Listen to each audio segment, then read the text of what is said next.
Welcome back to another Warframe video. Today we're going over the Strun Prime. As you've seen in the start of the video, this weapon is very strong. Today I will be going over two builds, one focusing on the base form and the other focusing on the incarnate form. But first, let's look at the frame. The frame I used for the level cap run you saw in the opening is Revenant Prime. Today's helmet is Nourish, along with the free additional energy economy. The viral damage will further boost our raw damage against Doomelfs. Now, if you're wondering why I didn't use Eclipse, while Eclipse would be a better helmet for raw damage, Eclipse relies on light levels and light intensity to give you varying levels of buffs. For me, it's just not reliable to use Eclipse despite it giving a substantial amount more damage. For ability strength, we have Unborn Intensify, Transient Fortitude, and Blind Rage, along with Growing Power in our aura and Mode Augmented in one of our arcane slots. This gives us a total of 428% strength when we're fully built up with Mode Augmented on 250 stacks. Should we use our Parazon for the additional 50% ability strength, we hit an astronomical 478% strength. This bumps our Mesmer skin from a measly 25 stacks to a monstrous 28 stacks. This also bumps Nourish from to 5.78 times energy multiplier and damage increase to 358.5%. For ability duration, I have Prime Continuity and Narrow Minded to give me 227% duration. This gives Nourish a 56.63 seconds per cast. Equilibrium and Prime Flow will work alongside Nourish to be our energy economy. Nourish is so strong that energy drain conduits just doesn't matter at level cap. Should you wish to drop Equilibrium, while you can, I just don't want to, just in case something happens and for some reason my Nourish isn't up. Equilibrium gives me that instant get up and go, since I always have my Panzer and health orbs are everywhere. There's just an additional layer of energy economy. Speaking of layers, Prime Sure-Footed and Rolling Guard to serve as an additional layer of survivability. If Mesmer Skin runs out, you wouldn't want to be knocked down before you can roll. Hence the usage of Prime Sure-Footed. Rolling Guard, for that 3 seconds of invulnerability, you roll and you recast Mesmer Skin within that 3 seconds of iframes. And for our final arcane slot, I went with Arcane Tempo. Arcane Tempo gives me a 15% chance for 90% more fire rate to my shotgun. This paired with Shotgun Barrage will give us 180% fire rate. Speaking of Shotgun Barrage, let's move on to the main star of today, the Strun Prime. The evolution I chose is Blazing Barrel on Evolution 2, Rapid Reinforcement on Evolution 3, and Commodore's Fortune on Evolution 4. Blazing Barrel gives me more multi-shot. This will work with our Galvanized Hell, and if you're using Shotgun Vendetta, more on that in a moment, this gives you even more multi-shot. Rapid Reinforcement for that quality of life. 60% reload speed means that I don't have to mod for reload speed, and it's way smoother. Commodore's Fortune. Increase critical chance by 12% because we're doing raw damage today. And since we're doing raw damage today, critical chance, the way to go. Onto the mod loadout. Galvanized Hell for our multi-shot multiplier, Galvanized Savvy for our base damage multiplier, Prime Cleanse Grineer for our faction damage multiplier, Shotgun Barrage for our fire rate. As mentioned before, this will work with Arcane Tempo to give us 180% fire rate. Prime Ravage and Critical Deceleration for our critical damage multiplier and critical chance respectively. Contagious Spread and Prime Chilling Grass for our viral weighting. If you're wondering, why did I mod for viral since I'm using Nourish anyway? You don't have to. This is only if you decide that you want to go with Eclipse instead of Nourish.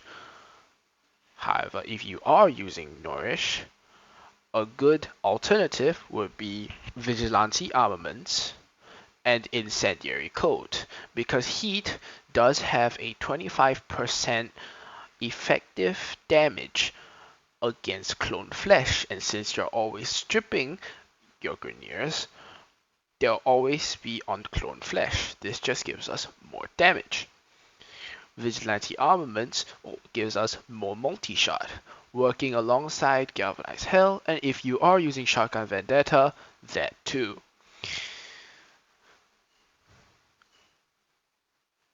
And speaking of arcanes, this build's arcane uses Primary Deadhead. This gives us 360% damage on 3 stacks, an additional 30% headshot multiplier, and a token weapon recoil. Now, earlier I mentioned that there will be 2 approaches to this build, so let's start on that one. The current setup you see before you, this Galvanized Hell, Galvanized Savvy setup, is optimized for the base form of Strun, whereby everything is single target. There's no AoE, nothing. However, the incarnate form of Strun is a AoE, so it requires a different approach. Instead of Galvanized Savvy, you will have to use Prime Point Blank, because Galvanized Savvy does not work on the AoE of the Strun Prime.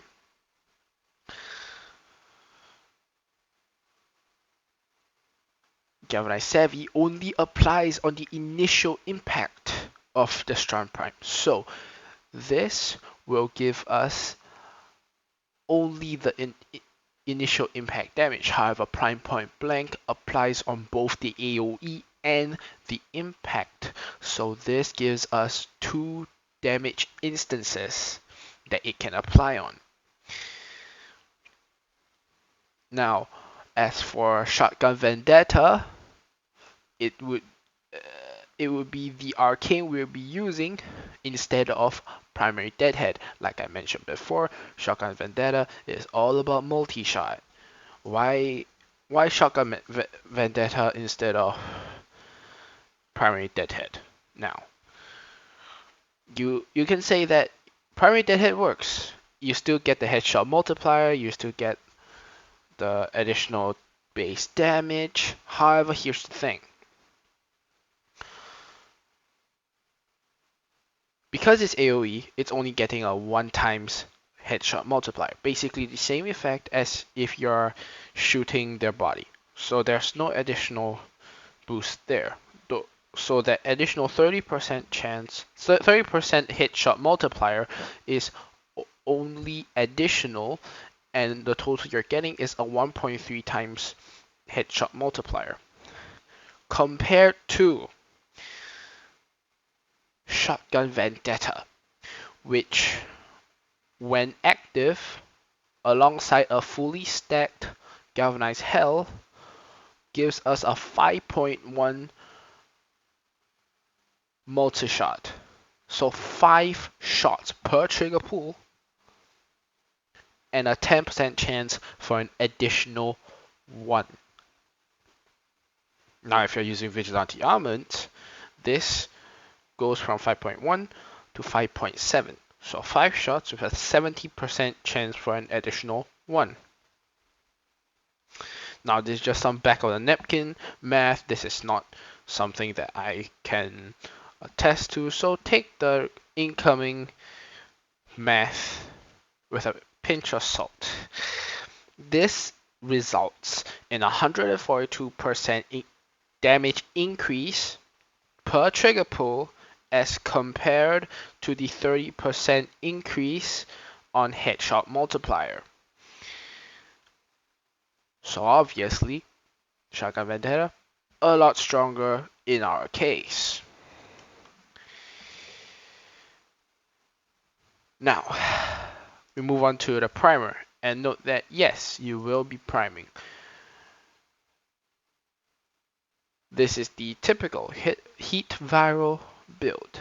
Secondary Encumber, if you're using Galvanized Savvy, will give us more free statuses to deal damage with.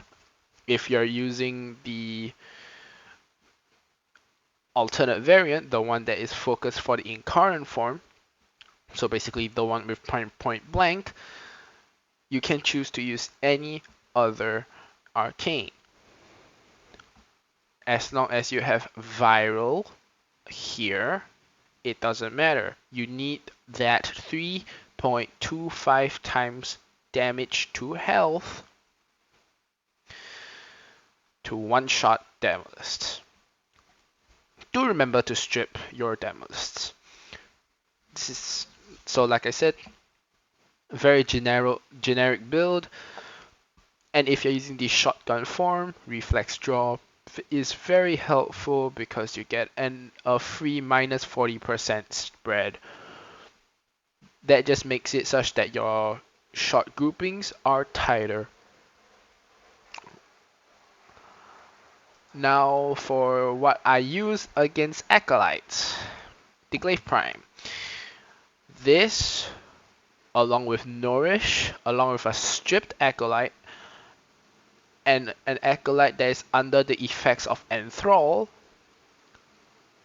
will one-shot the Acolyte.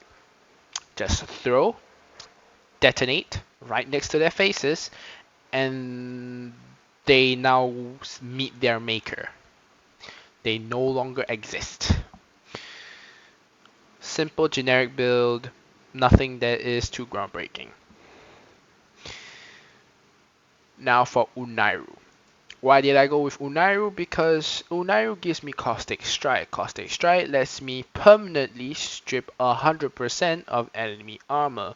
That means that even if they pulse, the armor isn't coming back.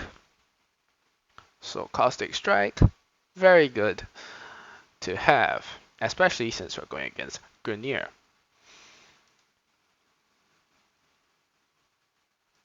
Now let's do... you thought I forgot. Parazon.